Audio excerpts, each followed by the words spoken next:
আসসালামু আলাইকুম রহমতুল্লাহি বারাকাতু। এই যে আপনারা দেখতে পাচ্ছেন ঘূর্ণিঝড় রুমালের ভয়াবহতা।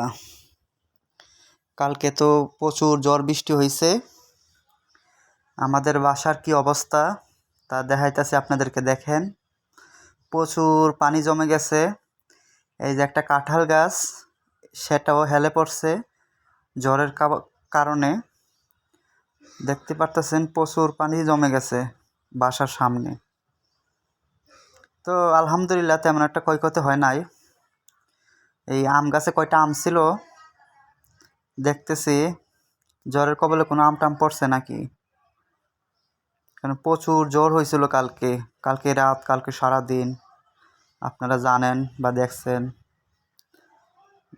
তো মনে হচ্ছে যে একটা আম পড়ে আছে, দেখি তো আমটা ভালো নাকি। আমটাকে ধরে শৈশবের কথা মনে হয়ে গেল। ছোটবেলায় যখন জ্বর হইতো, জ্বরের পরে দৌড়ে যাইতাম আম গাছের নিচে আম কুড়াতে।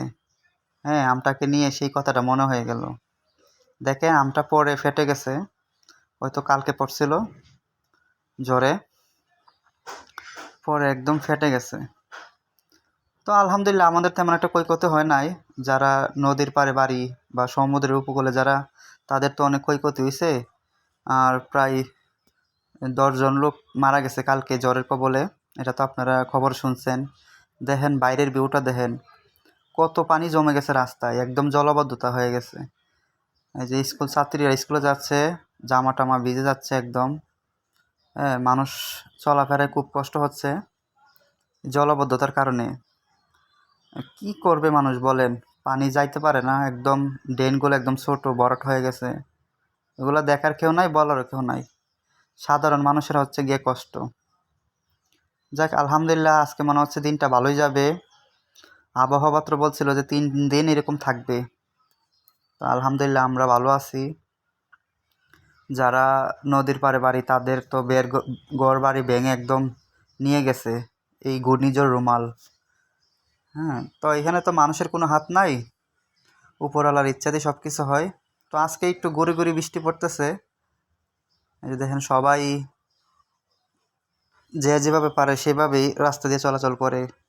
কেউ আর লুঙ্গি, কেউ প্যান্ট উপর করে যাচ্ছে। আর রাস্তায় কত পানি জমে গেছে দেখেন, ইয়া মাবুদ আল্লাহ, তুমি রহমত করো। অবস্থা খুব ভয়ানক। আল্লাহ চাইলে একদিনই সব কিছু উলট পালট করে দিতে পারে।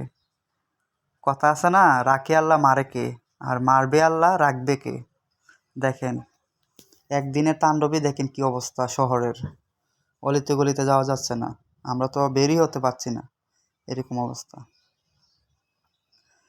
তো আশা করি ভিডিওটা যারা দেখছেন অবশ্যই আমার চ্যানেলটাকে সাবস্ক্রাইব করে পাশে থাকবেন। তো আজকের মতে ভিডিওটা শেষ করব। সবাই ভালো থাকেন। আসসালামু আলাইকুম ওয়া রাহমাতুল্লাহি ওয়া বারাকাতুহু।